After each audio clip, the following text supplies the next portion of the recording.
Magandang araw sa ating lahat. Kami ang kalawang pangkat mula sa ikatlong seksyon ng mga mag-aaral na nasa ikadalawang taon ng programang Inhinyerong Kemikal sa Batangas State University, the National Engineering University. At kami ang mga mananaliksik sa likod ng pag-aaral na pinamagatang mga epekto ng mga gawaing extracurricular sa akademikong pagganap ng mga mag-aaral sa programang Inhinyerong Kemikal taong panuruan 23 hanggang 24.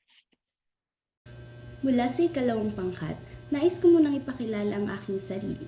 Ako si Kimberly Claire V. Brudet, isang mag-aaral ng Batangas State University at kabilang sa mga mananaliksik sa pagsusuri ng mga epekto ng mga gawaing extracurricular sa akademikong pagganap ng mga mag-aaral sa programang Inhinyerong Kemikal taong panuruan 23 hanggang 24. Mula sa pinakamaagang antas ng edukasyon, ang paaralan na nagsisilbing lugar upang mahubog ang mga bata patungo sa nais nilang maging. Sa mga paaralan at pamantasan, hindi lamang puro akademikong gawain ang mayroon. Makikita rin sa mga ito ang mga patimpalak o mga aktibidad na hindi nakapokus sa pag-aaral, kundi sa paglinang ng mga talento, kakayanan o kasanayan. Ang extracurricular activities o gawaing pang-extracurricular ay tumutukoy sa mga aktibidad kung saan maaaring maipamalas ng estudyante ang kanyang galing sa iba't ibang larangan bukod sa pagiging isang mag-aaral.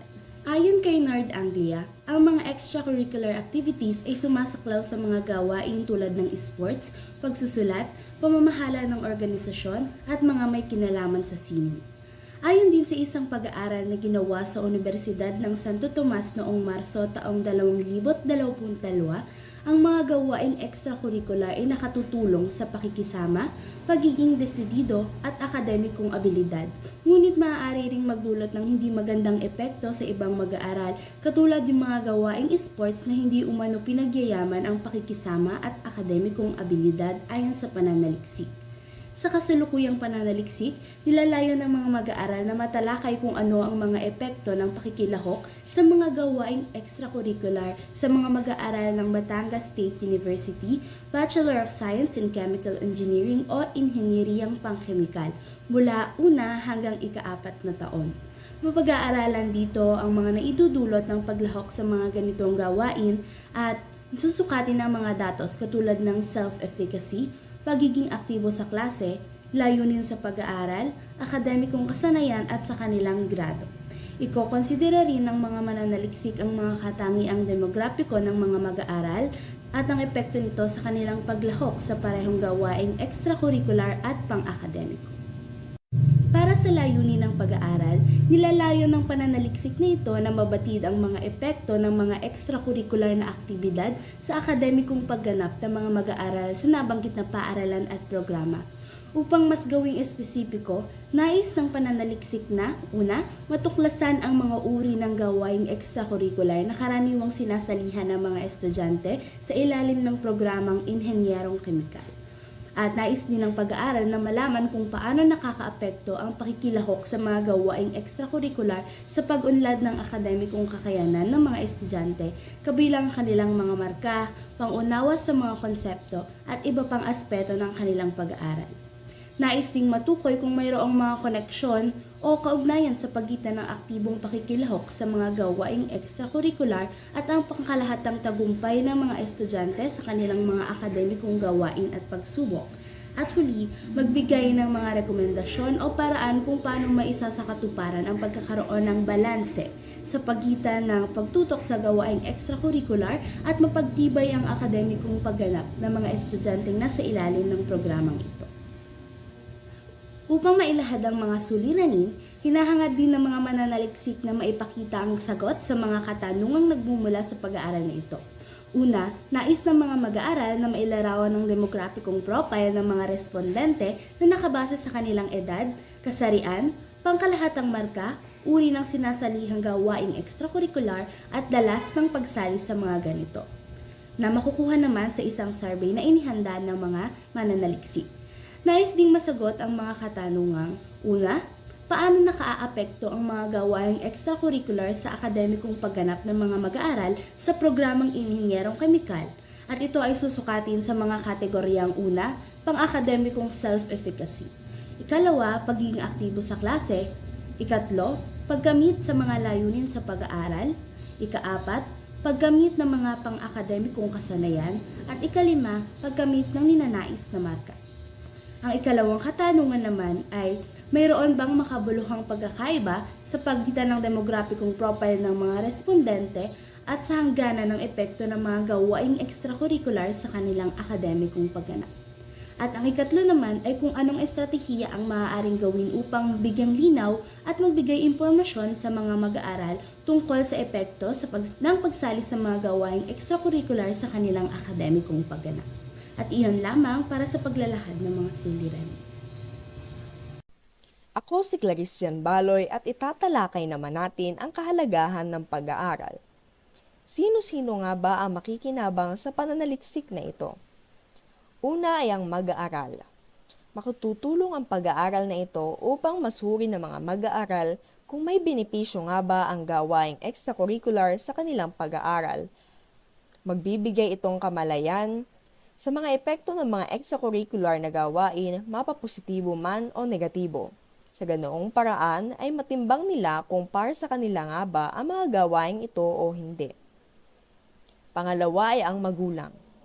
Bilang isang malaking impluwensya sa magiging desisyon ng mga mag-aaral, magsisilbing gabay ang pananaliksik na ito sa paghubog ng mga rasyonal na desisyon pagdating sa edukasyon ng mga estudyante. Makatutulong rin ito upang mabigyan nila ng angkop na suporta ang kanilang mga anak sa mga nais nilang tahakin. Pangatlo ay ang guro. Maaaring maging batayan ito para sa mga guro upang bumuo ng mas epektibong mga programa at aktibidad sa loob at labas ng silid-aralan. Mas madali nilang masusubaybayan ang pag-unlad ng mga mag-aaral at ma-identify ang mga posibleng issue na dulot ng sobrang engagement sa mga extracurricular na aktibidad. Pang-apat ay ang organisasyon ng kursong inhinyerong kemikal. Makakatulong ito sa organisasyon sa pagpaplano at pagpapatupad ng mga programa at kurikulum na balanse ang akademiko at mga gawaing extracurricular. Mas maintindihan rin ang mga pangangailangan at kagustuhan ng mga miyembro nito na maaaring magresulta sa mas makabuluhang mga aktibidad. Panglima naman ay ang paaralan. Maaaring magamit ang resulta ng pag-aaral sa paggawa ng mga patakaran na magpapahusay sa kabuuang karanasan ng mga mag-aaral na magbubunga sa mas mataas na kalidad ng edukasyon. Ang pagpapakita rin ng positibong epekto ng extracurricular na aktibidad sa akademikong pagganap ay makakatulong sa pagpapataas ng reputasyon ng paaralan. At ang panghuli ay ang mga mananaliksik sa hinaharap. Magbibigay ito ng datos at pananaw na maaaring magsilbing batayan ng mga susunod pang pag-aaral ukol sa epekto ng extracurricular na aktibidad sa iba't ibang aspeto ng buhay pang-akademiko.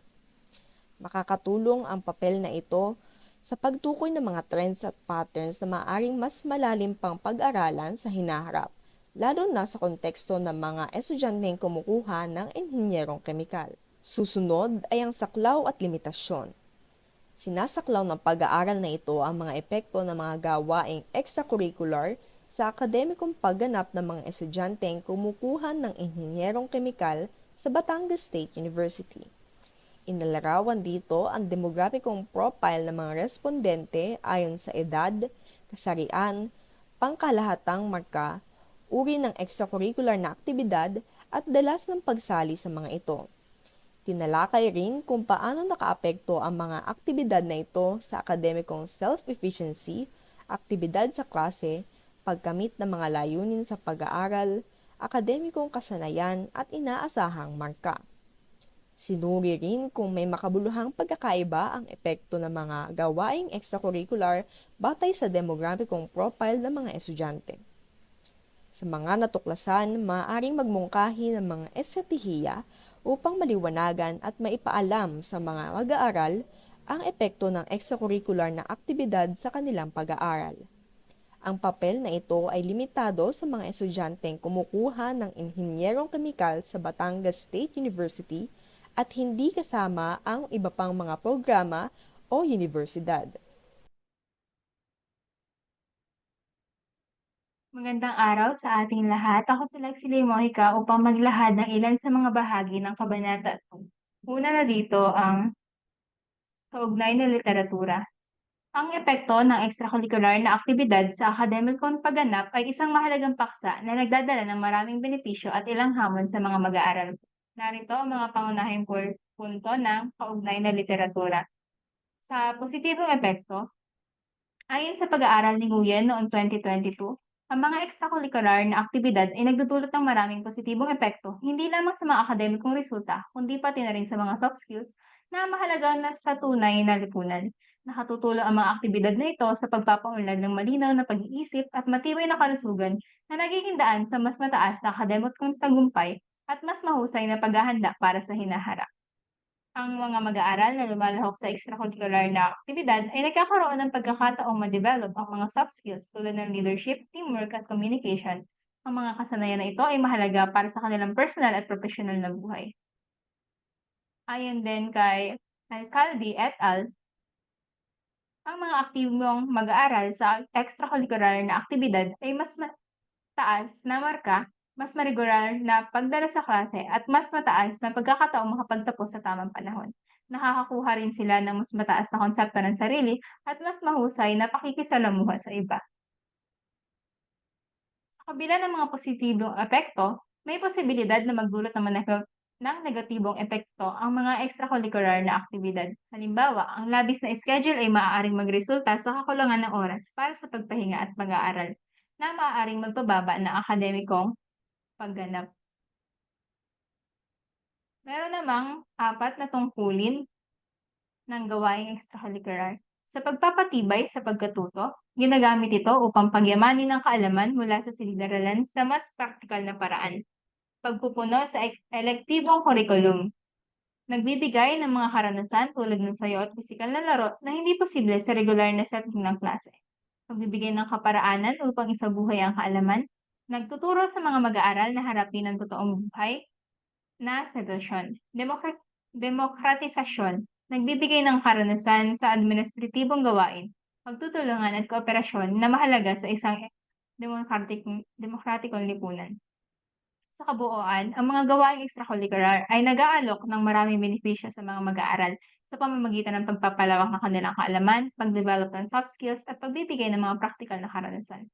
Gayunpaman, mahalaga ang tamang pamamahala ng oras upang maiwasan ang mga negatibong epekto sa kanilang akademikong pagganap. Magandang umaga, ako si Diana Rose Claus at isa din ako sa magtatalakay ng Kabanata 2.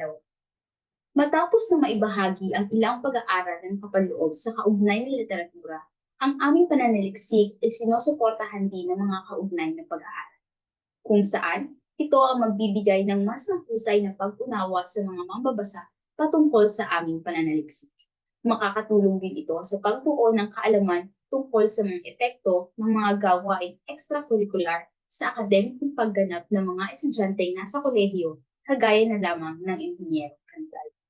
Kagaya sa kaugnay ng literatura, mayroon ding nabanggit dito na positibo at negatibong epekto. Una, sa positibong epekto nito, ayon sa pag-aaral ni Gutierrez 2023, natuklasan niya na napapagbuti ng mga gawaing extracurricular ang mga kasanayan at kakayahan ng mga estudyante. Ayon din sa pagsusuring ito, karamihan ng mga estudyante ay aktibong nakikilahok sa mga aktibidad na nakaangkla sa kanilang kurikulum, programa at syllabus. Dahil dito, ito ay isang magandang indikasyon na ang mga mag-aaral ay nagbibigay ng mas higit na atensyon sa kanilang mga pangangailangan pang-akademiko. Batay naman sa pag-aaral ni Steele 2018, ang paglahok sa mga extracurricular na aktibidad ay maaaring magbigay daan para sa mga estudyante na mag-eksperimento sa mga interes sa karir at mapalakas ang kanilang tiwala sa sarili.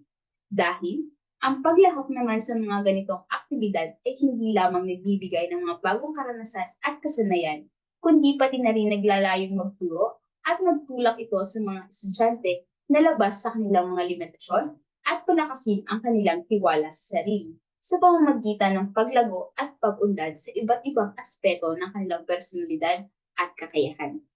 Bilang kasalungat naman ito, nakapaloob sa pag-aaral ni Hernando Malipot 2019, na ang pagbibigay ng oras sa mga extracurricular na aktibidad ay maaaring magdulot ng kakulangan sa oras para sa pag-aaral at maaaring makaapekto sa mga marka ng isang estudyante.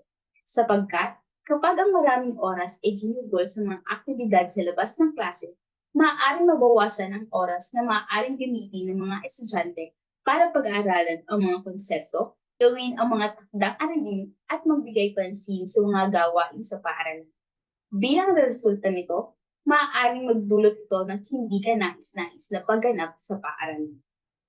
Kaya, nabanggit din na kapag ang mga estudyante ay nakaharap na sa madaming akademikong gawain at extracurricular na mga aktibidad, maaaring magdulot na ito ng stress at pagtataka kung paano ito babalansihin. Dahil dito, ang pagkakaroon ng balanse sa pag-aaral at extracurricular na mga aktibidad ay mahalaga upang mapanatili ang mataas na antas ng pagganap sa akademiko. Bagaman, kahit na ang mga extracurricular na mga aktibidad ay mahalaga para sa pag-unlad ng isang estudyante, mahalagang maunawaan pa din ang tamang pagtugon sa mga ito upang hindi maapektuhan ang kanilang pag-aaral at marka.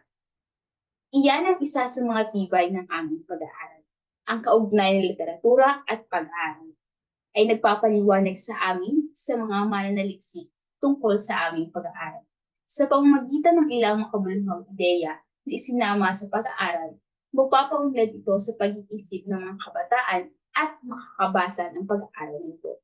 Dahil doon, nakagawa kami ng komprehensibong pagsusuri sa mga literaturang nauugnay sa aming pag-aaral.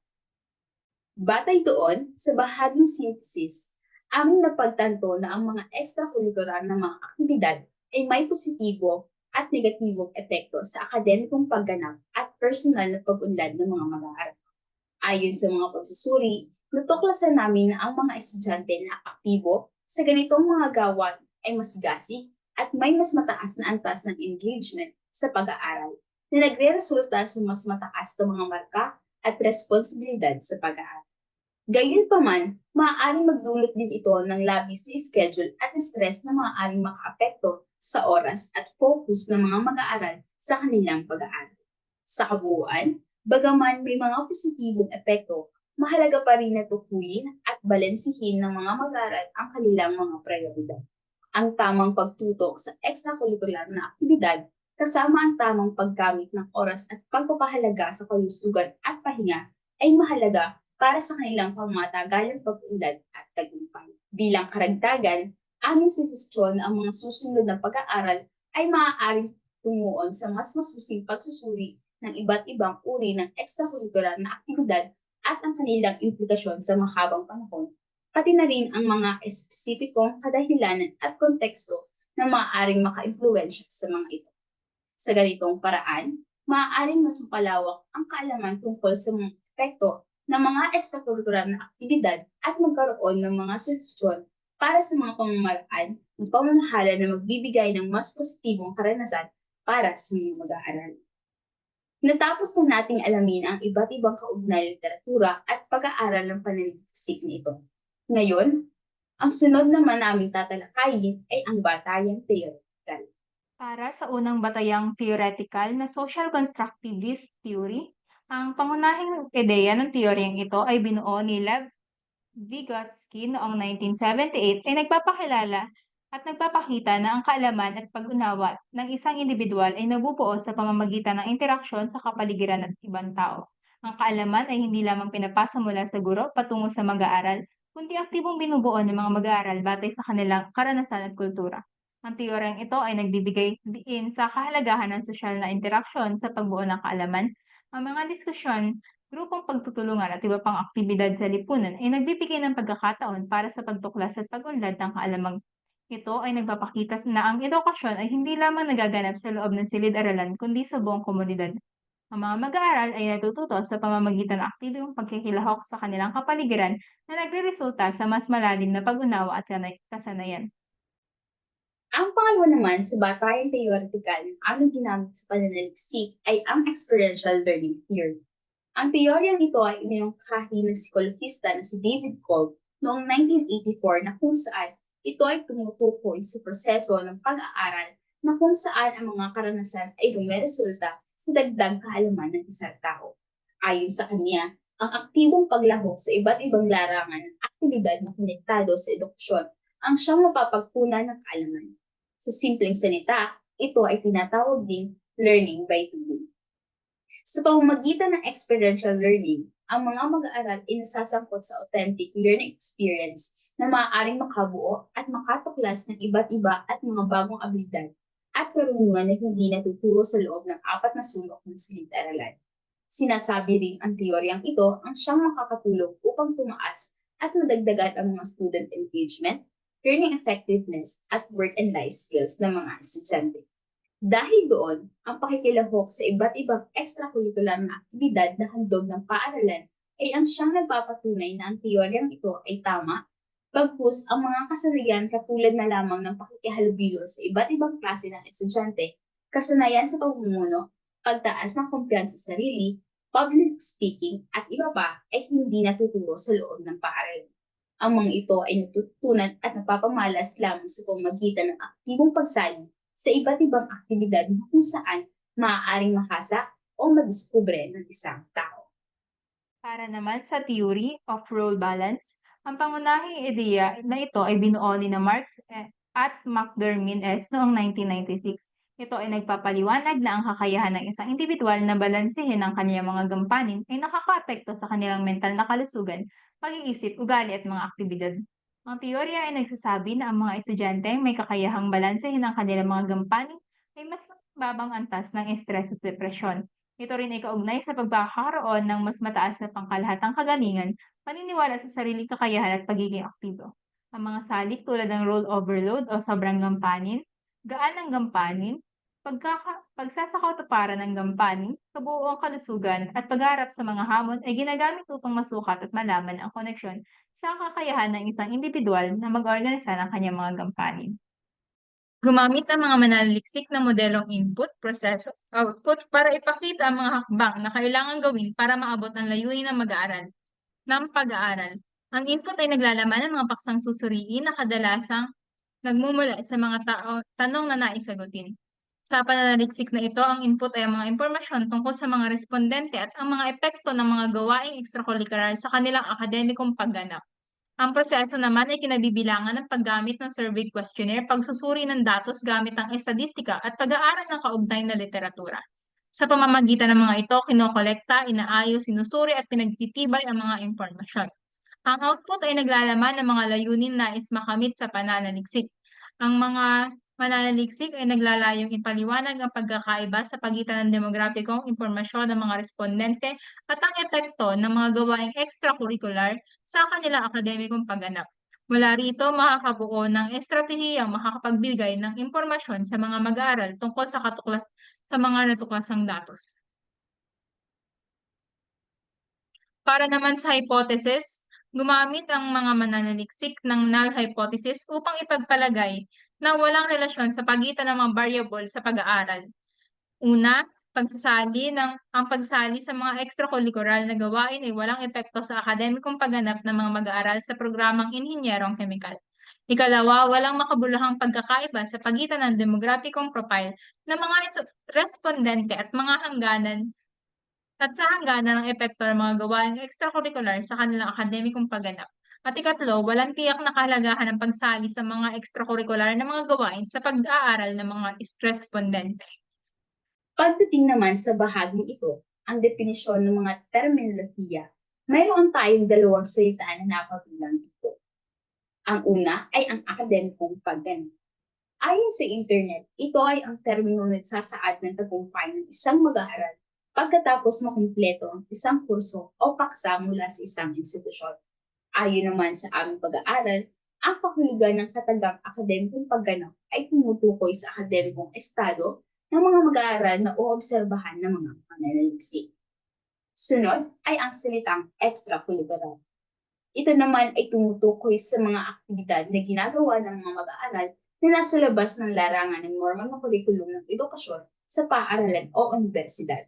Ngunit, pagdating sa aming pag-aaral, ang kahulugan ng katagang extracurricular ay tumutukoy sa salik na siyang susuriin ng mga mananaliksik kaugnay sa epekto nito sa edukasyon ng mga mag-aaral. Ang mga terminong ito gaya ng akademikong pagganap at extracurricular na ginamit sa aming pag-aaral ay technical at operational o kontentong tumukoy para sa mas mahusay na pag-unawa sa nilalaman. Ang mga terminong binigyan ng technical na kahulugan ay mula sa mga pagkakatiwalaang pagkukunan, habang ang operational na kahulugan naman ay kung paano namin ginamit ang mga nasabing termino sa pag-aaral na ito. Matapos naming talakayin ang nilalaman ng Kabanata 2, ngayon naman ay dadako tayo sa sunod na kabanata.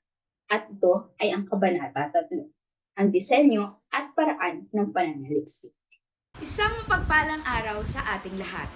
Ako si Erin Jewel Artista at sa puntong ito ay sabay-sabay na nating silipin, tuklasin at alamin ang Kabanata 3, disenyo at paraan ng pananaliksik. Ang kabanatang ito ay naglalayong mailahad ang kabuang balangkas at pagkakaayos ng pag-aaral, gayon din ay maipaliwanag ang mga paraang ginamit upang mabigyang katuparan ang disenyong nakabatay sa mga layunin. Ayon sa Business Dictionary taong 2011, ang disenyo ng pananaliksik ay detalyadong balangkas ng pagsasagawa ng investigasyon. Kaya naman makikita na natin dito ang paraan ng pangangalap ng datos sa mga mananaliksik, ano at paano gagamitin ang napiling instrumento, at mga pamamaraan kung paano susuriin ang mga datos. Ang pananaliksik na ito, hinggil sa mga epekto ng mga gawaing extracurricular, sa akademikong pagganap ng mga mag-aaral sa programang Inhinyerong Kemikal, taong panunuruan 2023 hanggang 24 ay nasa disenyong deskriptibong kwantitibo. Para sa mga mananaliksik, katulong ang iba't ibang sanggunian, ang nasabing espesipikong disenyo ang pinakaangkop na gamitin sapagkat dito mas makukuha ang mga datos na tutugon sa mga tanong na sino, ano, kailan, saan, at paano ng paksang pag-aaralan. Mula sa mga datos na makukuha, susukatin ang magiging resulta sa pamamagitan ng mga matematikal at estadistikong pamamaraan upang masuri ang mga relasyon o kung talagang may epekto ang paglahok sa mga extracurricular na gawain sa akademikong tagumpay ng mga mag-aaral. At ito nga ay nabigyang katuparan ng 80 respondente na kung saan may bilang na tig-20 na kasulukuyang mag-aaral mula sa una hanggang ika-4 na taon ng kursong Inhinyerong Kemikal sa Batangas State University. Gumamit ang mga mananaliksik ng simple random sampling technique, isa sa mga pangunahing pamamaraan na pagpili ng sample mula sa isang mas malaking pangkat o populasyon. Nagkaroon ng pare-pareho at pantay-pantay na tsansa ang bawat mag-aaral na mapili bilang respondente. Batay dito, hinahangad na ang bawat isang respondente na mapipili na magsagot ng questionnaire ay magiging tapat at totoo sa kanilang mga sagot hinggil sa bawat katanungan ng mga mananaliksik. Upang makalap ang mga kinakailangan datos sa pag-aaral, ang mga mananaliksik ay gumamit ng talatanungan o survey questionnaire bilang pangunahing kasangkapan sa pagkolekta ng impormasyon at saloobin ng mga respondente. Ito ay nahahati sa dalawang bahagi, ang bahagi na naglalaman ng profile o mga impormasyon tungkol sa mga kalahok at mga katanungan ukol sa paksa ng pag-aaral na nagbigay ng iba't ibang persepsyon ng mga kalahok hinggil sa epekto ng mga gawaing extracurricular sa kanilang akademikong pagganap. Ito naman ay mas bibigyang detalye at lalim sa mga susunod pang bahagi. Ang bawat tanong ay dumaan sa mabusising pagsusuri ng kanilang tagapayo bago ipinalisa at ibinahagi sa pamamagitan ng Google Forms at elektronikong liham o email upang mas mapadali para sa mga kalahok ang pagsagot ng mga katanungan. Ang mga mananaliksik ay humingi muna ng permiso sa mga respondente at naglagay ng maikling pasulat na oryentasyon sa talatanungan na nagsisiguro ng pagiging konpidensyal ng mga nakalap na datos mula sa kanila. Narito naman ang aking kapwa mananaliksik upang ibahagi ang iba pang impormasyon patungkol sa kabanatang ito. Dadako naman tayo sa treatment ng datos. Ang mga datos ay inanalisa gamit ang iba't ibang paraang statistikal. Ang mga paraang statistikal na ginamit ay frequency o ang dami ng tiyak na bilang ng mga sumagot sa isang halaga, sa isang tanong. Ito ang kadalasang sinasabi na raw data ng isang pananaliksik. Susunod naman ay ang porsyento at rango. Dito malalaman alin sa mga halaga ng sagot ang may pinakamaraming bilang at ang bahagdan nito sa kabuuang bilang. Tama ay makukuha gamit ang formula na nasa presentasyong bilang tugon divided by kabuuang bilang ng respondente multiplied by 100. Ang composite mean naman ay ang average na sagot sa kada tanong ng questionnaire. Ang average mean naman ay ang ginamit upang malaman ang average sagot base sa timbang o halaga ng isang sagot upang malaman ang gitnang sagot. Susunod naman ay ang verbal na interpretasyon ng mga datos. Nakalagay naman sa mga susunod na slide ang verbal na interpretasyon upang maintindihan ang resulta ng mga nakuha, ang bilang at nakalkulang datos sa pananaliksik. Magandang umaga sa inyong lahat. Ako po si Juliana Caipino at dumako naman tayo sa ika-4 na kabanata ng pananaliksik na ito kung saan aming ilalahad ang mga natuklasan mula sa aming naisagawang pananaliksik at ang aming pagsusuri maging ang interpretasyon sa mga nakalap na datos. Atin munang tatalakayin ang unang parte ng bahaging ito at ito ay ang profile ng mga respondente. Ipinakita sa Talahayan 1.1 ang kaukulang edad ng mga respondente. Makikita na ang karamihan sa kanila ay nasa edad 20 hanggang 21 na taong gulang. At batay sa datos, 36 na katao o 45% ng mga respondente ay nasa edad na 20 hanggang 21 na taong gulang. Sumunod naman ang 28 na katao na nasa edad 18 hanggang 19 na may 35% na bahagdan. Ang nasa edad 22 hanggang 23 na taong gulang naman ay may 15 na katao na katumbas ng 18.75% at may isa na bumubuo ng 1.25% na bahagdan ang nasa edad na 16 hanggang 17. Sa kabuuhan, karamihan sa mga mag-aaral ng programang inhinyerong kemikal na nakilahok sa gawaing extracurricular ay nasa edad 20 hanggang 21 na taong gulang. Para naman sa Talahayan 1.2 na tumutukoy sa kasarian naman ng mga respondente. Makikita na mas marami ang kapabaihang respondente kaysa sa mga kalalakihan. 49 or 61.25% ay mga babae, samantalang 31 o 38.75 naman ay mga lalaki. Sa kabuuhan, karamihan ng mga mag-aaral ng programang inhinyerong kemikal na nakilahok sa gawaing extracurricular ay namamagitan sa mga kababaihan at pinapakita nito na mas marami nga ang kababaihan pagdating sa pakikilahok sa mga extracurricular na aktibidad. Ngayon naman, talakayin natin ang pangkalahatang marka ng mga respondente. Makikita sa Talahayan 1.3 na mayroong 28 na katao o 35% ang may pangkalahatang marka na 1.75 hanggang 1.99.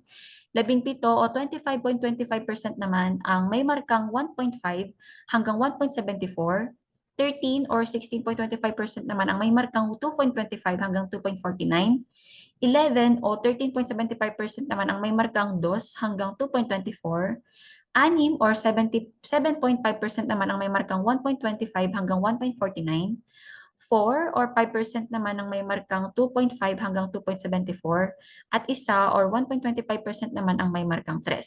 Batay sa mga datos na ito, mahihinuha na karamihan sa mga mag-aaral ng programang inhinyerong kemikal sa kasalukuyang taong panungkurang ay nakikilahok sa gawaing extracurricular ay may 1.75 hanggang 1.99 na pangkalahatang marka.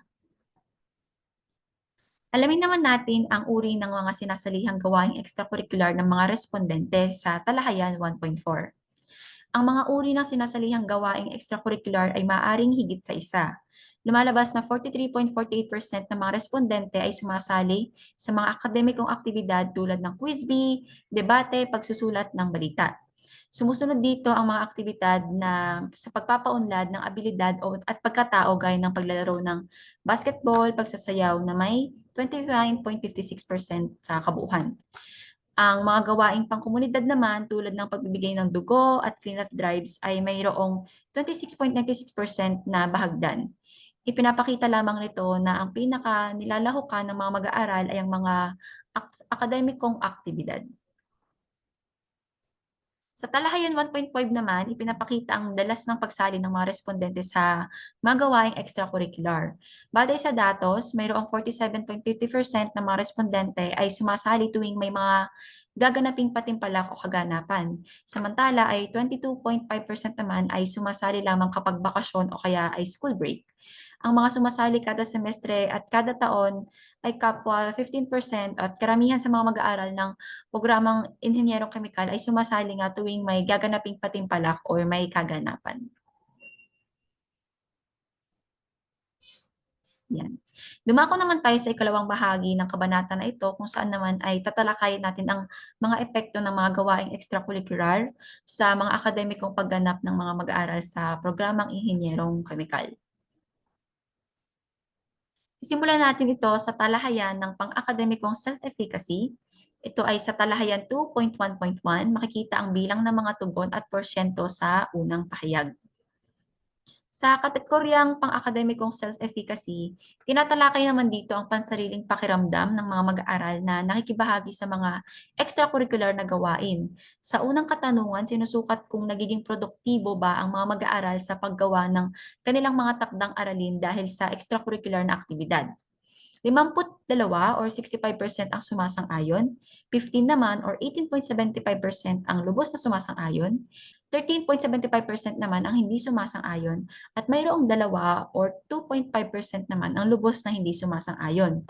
Ipinapakita ng mga resulta na ito na higit sa kalahati ng mga mag-aaral ay nagiging produktibo sa tulong ng mga gawaing extracurricular na tumutulong sa kanila matapos ang mga gawain na nakatakdang sa oras. Bagaman may ilan pa rin na hindi sumasang-ayon, pero sa kabuuhan, malinaw na mayroon pa rin positibong epekto na ang extracurricular na aktibidad sa pagiging produktibo ng mga mag-aaral.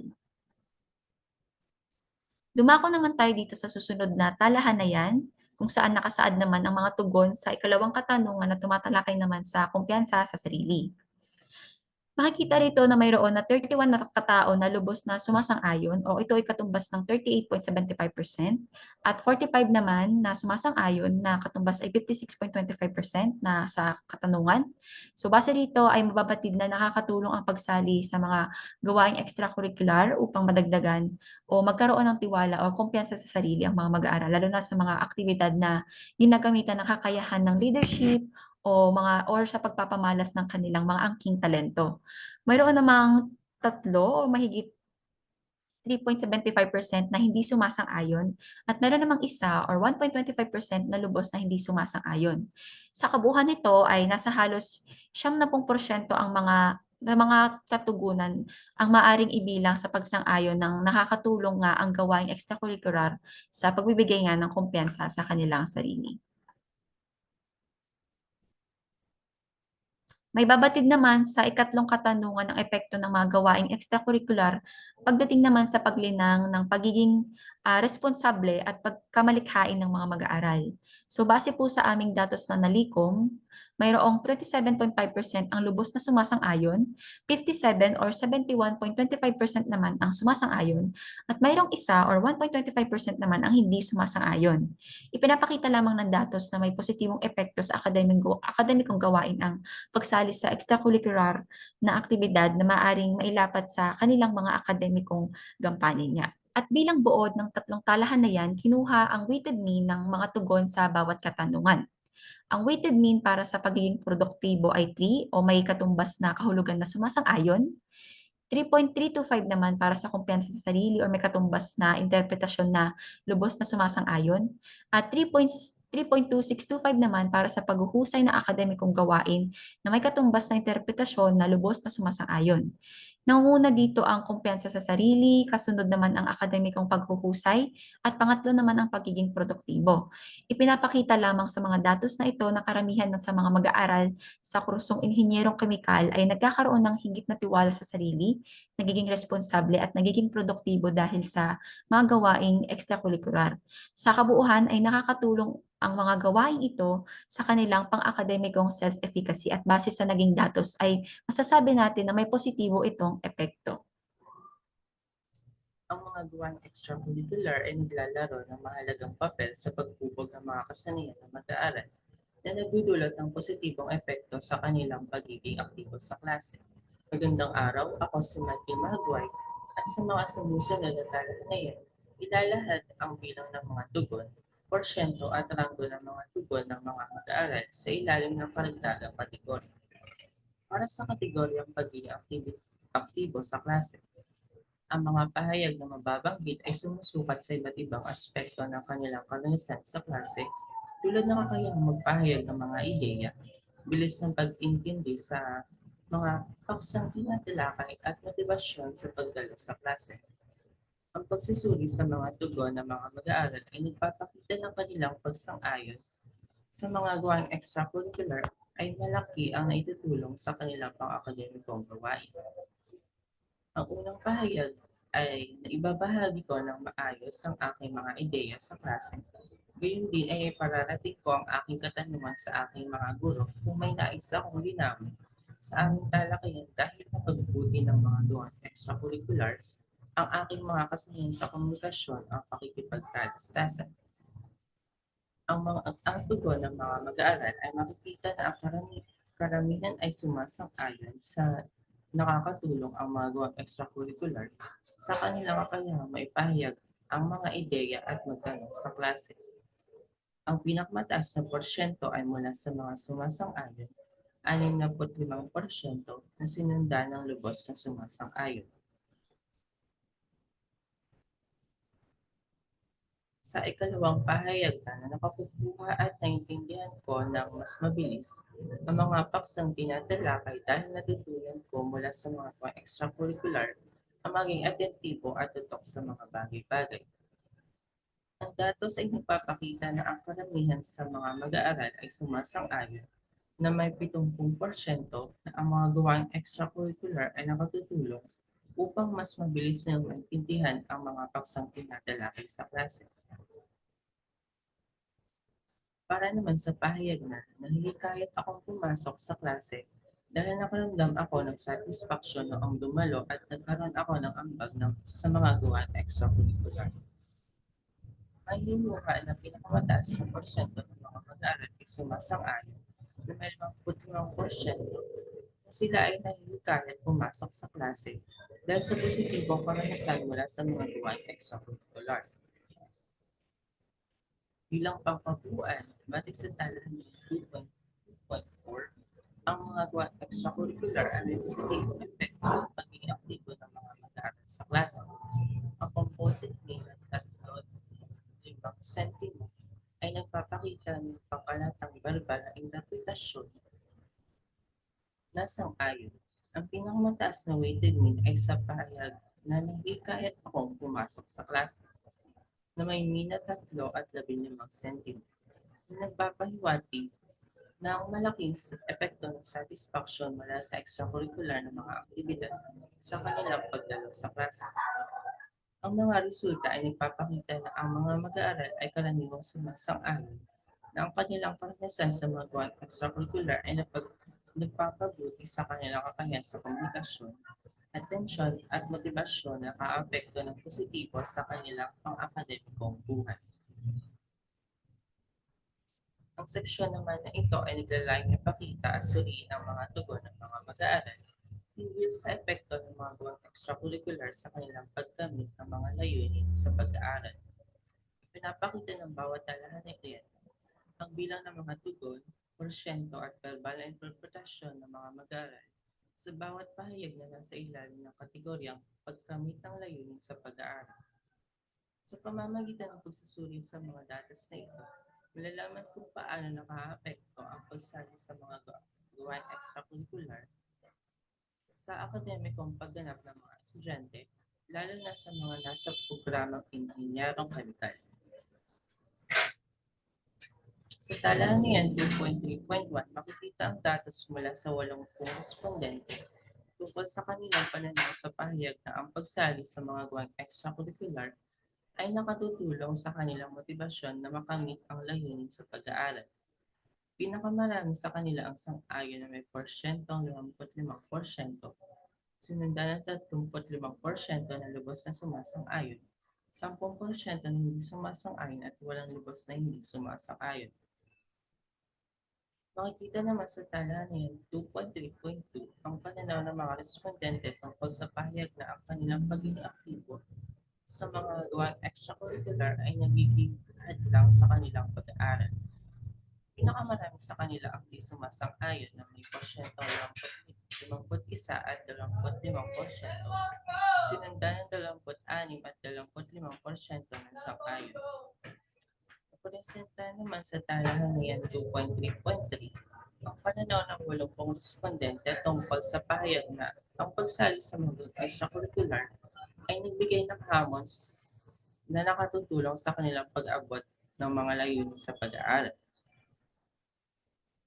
Pinakamarami sa kanila ang sang-ayon na may porsyentong 67 at 50% at sinundan ng 25% na lubos na sumasang-ayon. Sa tala niyan 2.3.4, makikita ang bod ng epekto ng mga gawang extracurricular sa paggamit ng layunin sa pag-aaral ng mga mag-aaral sa programang Inhinyerong Kemikal. Pinakamarami sa kanila ang sang-ayon na ang pagsali sa gawang extracurricular ay nagbibigay ng motibasyon. May weighted mean na 3.25 at positibong hamon na may weighted mean na 3 at 17. Samantalang ang pahayag na ang pagiging aktibo sa mga gawang extracurricular ay naging hadlang sa pag-aaral ay hindi sinang-ayunan ng karamihan. Ito ay may weighted mean na 2 at 3. Sa kabuuan, ang composite mean na 2 at 9 ay nagpapakita na ang mga respondente ay sang-ayon sa pangkalatang at epekto ng mga gawang extracurricular sa paggamit ng kanilang mga layunin sa pag-aaral. Sa bahagi ito naman, tinalakay ang epekto ng mga gawang extracurricular sa paggamit ng mga pang-akademikong kasanayan ng mga mag-aaral sa programang Inhinyerong Kemikal. Ang mga datos ay nagpapakita ng kung paano nakatutulong ang mga extracurricular na aktibidad sa pagpapalawak at pagpapalakas ng akademikong kakayanan ng mga mag-aaral. Sa unang pahayag na naglalarawan ng pagtuklas ng mga bagong pang-akademikong kasanayan sa pamamagitan ng mga extracurricular na gawain, nakita na ang karamihan ng mga mag-aaral ay sumasang-ayon o lubos na sumasang-ayon dito. Nakita na 61 at 25% ng mga respondenteng sumasang-ayon at 23 at 75% na lubos na sumasang-ayon na tunay nga nakatutulong ang mga extracurricular sa kanilang akademikong pag-aaral. Sa ikalawang bahagi, na tumatalakay sa paglawak at pagpapatibay ng mga akademikong kasanayan sa pamamagitan ng mga extracurricular na aktibidad, nagpapakita rin ng positibong tugon ang mga mag-aaral. Ang 56 at 25% ng mga sumasang-ayon at 36 at 25% na lubos na sumasang-ayon ay nagpapahiwatig na mas pinanghusay ng mga gawain sa labas ng klase ang kanilang akademikong kasanayan. Sa ikatlong pahayag na naglalarawan ng kakayahan ng mga mag-aaral ay pamalas ang kanilang kaalaman at kasanayan sa loob ng klase, malinaw na nakatutulong ang mga extracurricular na aktibidad sa kanilang pagiging aktibo at sa pag-angat ng kanilang mga marka. Pinapakita ng 63 at 25% ng sumasang-ayon at 18 at 75% na lubos na sumasang-ayon na may kaugnayan ng aktibong pakilahok sa mga extracurricular sa kanilang pag-unlad sa akademikong aspeto. Sa pangkalahatan, ang composite mean na 3 at 19 na sentimo ay nagpapakita ng pangkalahatang sumasang-ayon ng mga mag-aaral sa positibong epekto ng mga gawang extracurricular sa kanilang akademikong kasanayan.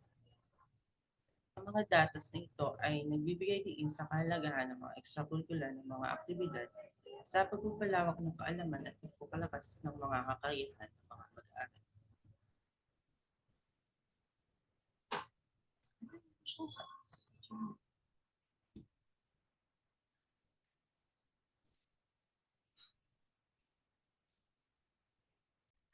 Magandang araw muli sa ating lahat. Ako si Danish Arasi de la Cruz at naririto ako upang talakayin ang natitira pang mga talahanayan sa ika-4 na kabanata. Ang sumusunod na mga talahanayan pamula talahanayan 3.1 hanggang 3.6 ay sumasagot sa ikatlong katanungan sa pananaliksik na ito ukol sa makabuluhang pagkakaiba sa pagitan ng demographicong profile ng mga respondente at nanghangganan ng epekto ng mga gawaing extracurricular sa kanilang akademikong pagganap.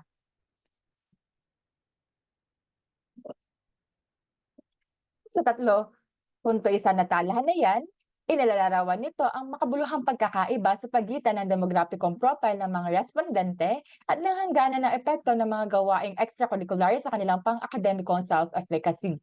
Pinakikita nito ang kasagutan sa ikatlong tanong na ukol sa pagtukoy kung mayroon bang pagkakaiba o masusukat na pagkakaiba sa pagitan ng profile ng mga mag-aaral at ng lawak ng epekto ng kanilang pagsali sa mga extracurricular na gawain sa kanilang paniniwala sa kanilang kakayahang maabot ang kanilang mga layunin sa buhay.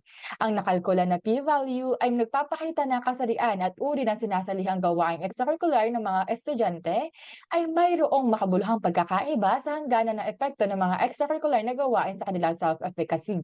Dahil dito, ang null hypothesis na nagsasabing walang relasyon sa pagitan ng mga variable sa pag-aaral ay hindi tinanggap, na siya napatunayan sa nakuhang 0.01192 at 0.003987 ayon sa pagkakabanggit na mas mababa sa 0.05 na antas na kabuluhan. Samantala, ang ibang nakalkulang mga p-value ay nangangahulugang ang edad, pangkalahatang marka at dalas sa pagsali sa mga gawaing extracurricular ng mga mag-aaral ay walang makabuluhang pagkakaiba sa hangganan ng epekto ng mga extracurricular na gawain sa kanilang self-efficacy. Ito ay napatunayan sa nakuhang mga p-value na 0.1234, 0.3334 at 0.0695 ayon sa pagkakabanggit na mas mataas kaysa sa 0.05 na antas ng kabuluhan. Kaya naman, dito ay tinanggap ang null hypothesis.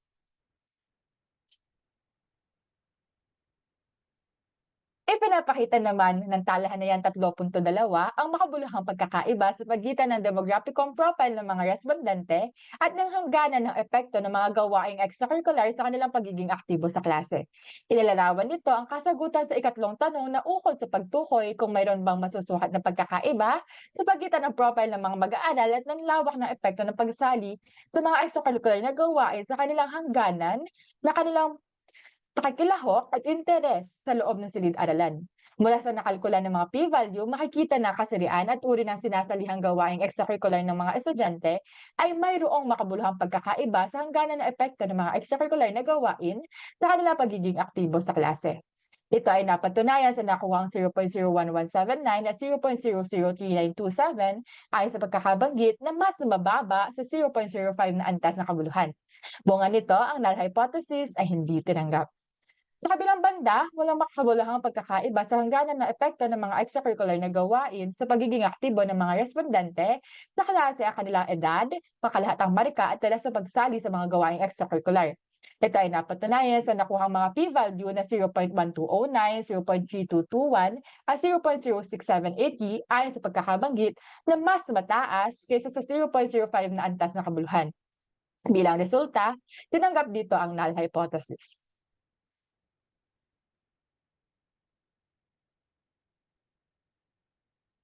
Talahanayan 3.3 ay naglalarawan sa makabuluhang pagkakaiba sa pagitan ng demographicong profile ng mga respondente at ng hangganan ng epekto ng mga gawaing extracurricular sa kanilang pagkamit ng mga layunin sa pag-aaral. Ito ay nagpapakita ng kasagutan sa ikatlong tanong na ukol sa pagtukoy kung mayroon bang masusukat na pagkakaiba sa pagitan ng profile ng mga mag-aaral at ng lawak ng epekto ng pagsali sa mga extracurricular na gawain sa kanilang pagtupad sa kanilang mga mitiin sa pagpapaunlad ng kanilang kaalaman. Pinapakita ng mga nakalkulang p-value na ang kasarian at uri ng sinasalihang gawaing extracurricular ng mga estudyante ay mayroong makabuluhang pagkakaiba sa hangganan ng epekto ng mga extracurricular na gawain sa kanilang pagkamit ng mga layunin sa pag-aaral. Dito ay hindi tinanggap ang null hypothesis na nagsasabing walang relasyon sa pagitan ng mga variable sa pag-aaral. Ito ay napatunayan sa nakuhang 0.01171 at 0.003885 ayon sa pagkakabanggit na mas mababa sa 0.05 na antas na kabuluhan. Sa isang banda, Ang iba pang nakalkulang mga p-value ay nangangahulugang ang edad, pangkalahatang marka at dalas ng pagsali sa mga gawaing extracurricular ng mga mag-aaral ay walang makabuluhang pagkakaiba sa hangganan ng epekto ng mga extracurricular na gawain sa kanilang pagkamit ng mga layunin sa pag-aaral. Ito ay napatunayan sa nakuha mga p-value na 0.1185, 0.3106 at 0.06623 ayon sa pagkakabanggit na mas mataas kaysa sa 0.05 na antas na kabuluhan. Kaya naman, dito ay tinanggap ang null hypothesis. Kalahanayan 3.4 ay nagpapakita ng makabuluhang pagkakaiba sa pagitan ng demographicong profile ng mga respondente at ng hangganan ng epekto ng mga gawaing extracurricular sa kanilang pagkamit ng mga pang-akademikong kasanayan. Ito ay naglalarawan ng kasagutan sa ikatlong tanong na ukol sa pagtukoy kung mayroon bang masusukat na pagkakaiba sa pagitan ng profile ng mga mag-aaral at ng lawak ng epekto ng pagsali sa mga extracurricular na gawain sa kanilang pagpapalawak at paghubog ng kanilang kahusayan sa mga gawaing pang-akademiko.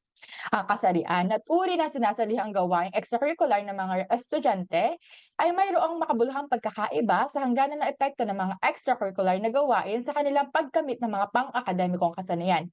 Ito ay makikita mula sa mga nakalkula na p-value mula sa naging resulta ng survey. Dahil dito, ang null hypothesis na nagsasabing walang relasyon sa pagitan ng mga variable sa pag-aaral ay hindi tinanggap. Na siyang napatunayan sa nakuhang 0.01191 at 0.03398 ayon sa pagkakabanggit na mas mababa sa 0.05 na antas na kabuluhan. Sa kabilang banda, ang iba pang nakalkula ng mga p-value ay nangangahulugang ang edad, pangkalahatang marka at dalas ng pagsali sa mga gawaing extracurricular ng mga mag-aaral ay walang makabuluhang pagkakaiba sa hangganan ng epekto ng mga extracurricular na gawain sa kanilang pagkamit ng mga pang-akademikong kasanayan. Napatunayan ito sa nakuha mga p-value na 0.1232, 0.3327 at 0.0694 ayon sa pagkakabanggit na mas mataas kaysa sa 0.05 na antas na kabuluhan. Tinanggap dito ang null hypothesis.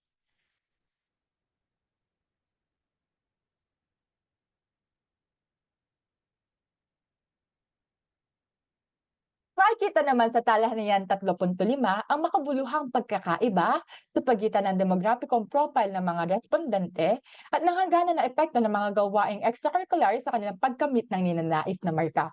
Pinapaliwanag nito ang kasagutan sa ikatlong tanong na ukol sa pagtukoy kung mayroon bang masusukat na pagkakaiba sa pagitan ng profile ng mga mag-aaral at ng lawak na epekto ng pagsali sa mga extracurricular na gawain sa kanilang motibasyon sa pagkamit ng kanilang tunguhin sa alang-alang sa ninanais na grado. Mula sa mga nakalkulang p-value, makikita na kasarian at uri ng sinasalihang gawaing extracurricular ng mga estudyante ay mayroong makabuluhang pagkakaiba sa hangganan ng epekto ng mga extracurricular na gawain sa kanilang pagkamit ng ninanais na marka. Bunga nito, ang null hypothesis na nagsasabing walang relasyon sa pagitan ng mga variable na pag-aaral ay hindi tinanggap. Na siya napatunayan sa nakuha 0.01153 at 0.003801 ay sa pagkakabanggit na mas mababa sa 0.05 na antas na kabuluhan. Samantala, ang iba pang nakalkulang mga p-value ay nangangahulugang ang edad, pangkalahatang marka at dalas ng pagsali sa mga extracurricular na gawain ng mga mag-aaral ay walang makabuluhang pagkakaiba sa hangganan ng epekto ng mga extracurricular na gawain sa kanilang pagkamit ng ninanais na marka.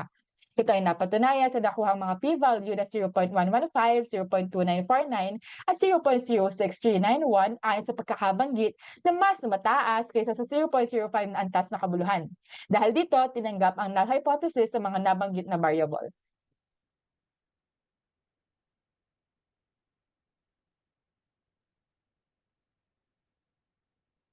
Ang huli namang talahanayan sa bilang 3, ang talahanayan 3.6 ay nagpapakita ng buod ukol sa makabuluhang pagkakaiba sa pagitan ng demographicong profile ng mga respondente at ng hangganan ng epekto ng mga gawaing extracurricular sa kanilang akademikong pagganap. Inilalarawan nito ang nasukat na pagkakaiba sa pagitan ng mga binigay na salik o kategorya at ng lawak na epekto ng pagsali ng mga respondente sa mga extracurricular na gawain. Batay sa pagsusuri sa talahanayan, makikita na lahat ng kategorya ay nagkakatulad sa mga variable na may makabuluhan at walang makabuluhang pagkakaiba sa hangganan ng epekto ng mga extracurricular na gawain sa akademikong pagganap ng mga mag-aaral. Ibig sabihin, ang kasirian at uri na sinasaliang gawaing extracurricular lamang ang mayroong epekto o relasyon sa kakayahan at kaalamang natatamo ng mga respondente sa kanilang paaralan. Sa kabilang banda, walang nagiging epekto ang edad, pangkalahatang marka at dalas ng kanilang pagsali sa mga extracurricular na gawain.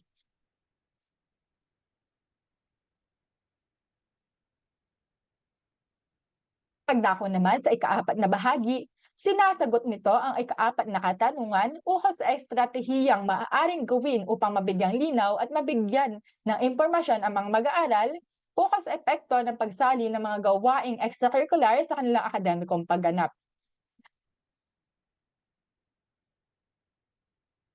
Madalas, nagkakameron ng maling pag-aakala na ang mga extracurricular na gawain ay negatibo lamang ang nagiging epekto sa akademikong pagganap ng mga mag-aaral.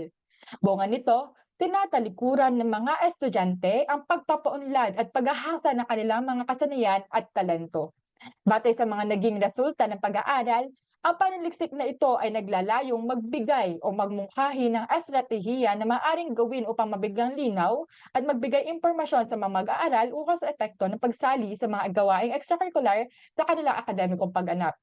Dito ay makikita na estratehiyang maaaring gawin ay infographic ukol sa epekto ng extracurricular na gawain sa akademikong pagganap ng mga mag-aaral, seminar at workshop. At dito na po nagtatapos ang ikaapat na kabanata. Maraming salamat po. Kabanata 5 ang lagom, konklusyon at rekomendasyon. Lagom. Ang pag-aaral na ito ay tumutukoy sa epekto ng mga gawaing extracurricular na akademikong pagganap ng mga estudyante sa programang inhinyerong klinikal. Natayarin nito ang mga uri ng extracurricular na aktibidad na karaniwang sinasalitan ng mga mag-aaral upang maunawaan ang kanilang epekto sa akademikong pag-unlad. Sinusuri ang mga marka, pangunawa ng mga konsepto at iba pang aspeto ng pag-aaral ng mga mag-aaral upang malaman ang kaugnayan ng aktibong pakikilahok sa extracurricular na gawain sa kanilang tagumpay sa akademiko. Ang kalahok sa pag-aaral ay 18 mag-aaral mula sa unang hanggang ika-4 na taon ng kurso. Matapos makuha ang pahintulot at magsagawa ng orientation, nagkolekta ang mga mananaliksik ng impormasyon gamit ang survey questionnaire. Sinuri ang mga datos upang matukoy ang epekto ng extracurricular na gawain sa iba't ibang aspekto ng akademikong pagganap tulad ng self-efficiency, aktibong pakikilahok sa klase at pag-aabot ng mga akademikong layunin. Sa konklusyon, mula sa resulta ng pananaliksik, napatunayan na may positibong epekto ang aktibong pakikilahok sa mga extracurricular na gawain sa akademikong pagganap ng mga mag-aaral sa inhinyerong kemikal. Ang mga mag-aaral na aktibo sa extracurricular na aktibidad ay nagpapakita ng mas mataas na marka at mas malalim na pangunawa sa mga konsepto. Pinagtibay ng pag-aaral na ito ang kahalagahan ng pagsali sa mga extracurricular na aktibidad sa pagpapalawak ng kaalaman at kasanayan ng mga mag-aaral. Sa kabuuan, ang pag-aaral ay nagpapakita ng kahalagahan ng patuloy na suporta at pagpapahalaga sa mga extracurricular na gawain upang magpalakas ang kakayahan ng mga mag-aaral sa iba't ibang aspeto ng kanilang buhay. Mahalaga ang patuloy na pagsusuri ng epekto ng mga extracurricular na gawain upang mapabuti ang mga programa nilaan para sa mga mag-aaral. Para naman sa rekomendasyon, ang mga gawaing extracurricular ay mahalagang bahagi ng karanasan ng mga mag-aaral sa paaralan, kabilang ang mga nasa programang inhinyerong kemikal. Ang mga aktibidad na ito ay may malaking epekto sa kanilang akademikong pagganap. Narito ang mga rekomendasyon upang matulungan ang mga mag-aaral na balansehin ang kanilang akademikong tunguhin at mga extracurricular na aktibidad. Una, balansehin ang oras. Mahalaga na ang mga mag-aaral ay magkaroon ng tamang balanse sa pagitan ng kanilang mga akademikong gawain at mga extracurricular na aktibidad. Pangalawa, piliin ang mga aktibidad na may layunin sa interes. Ang pagpili ng mga extracurricular na aktibidad na naayon sa personal na interes ng mga mag-aaral ay makakatulong sa kanilang pagiging masigasig at mas motivated sa lumpo. Pangatlo, pagtutok sa time management. Ang mahusay na pagmamahalan ng oras ay susi upang maayos na papagsabay ang pag-aaral at mga extracurricular na gawain. Pang-apat, pagsuporta mula sa mga guro at magulang. Ang suporta mula sa mga guro at magulang ay mahalaga upang mapanatili ng mga mag-aaral ang kanilang motibasyon at disiplina. Ikalima, ang pagpaunlad ng mga kasanayan. Mga extracurricular na aktibidad ay nagtuturo ng mga kasanayang hindi kadalasang natututunan sa silid-aralan tulad ng pamumuno, pakikipagkapwa-tao at pagsasakripisyo. At ang pinakahuli, pang-anim, pagkilala sa limitasyon. Mahalaga na alam ng mga mag-aaral ang kanilang limitasyon at hindi pilitin ang kanilang sarili na makilahok sa napakaraming aktibidad na hindi nila kakayanin. Dapat nilang piliin lamang ang mga aktibidad na talagang mahalaga sa kanila at kaya nilang isabay sa kanilang akademikong responsibilidad. Sa pamamagitan ng pagsunod ng mga rekomendasyong ito, maaaring matamo ng mga mag-aaral ang balanseng buhay sa paaralan kung saan parehong nagiging positibo ang epekto ng mga extracurricular na aktibidad at ang kanilang akademikong pagganap. Ako si Eliana Hilary Claire M. Babasa, galing po sa Che Totoo.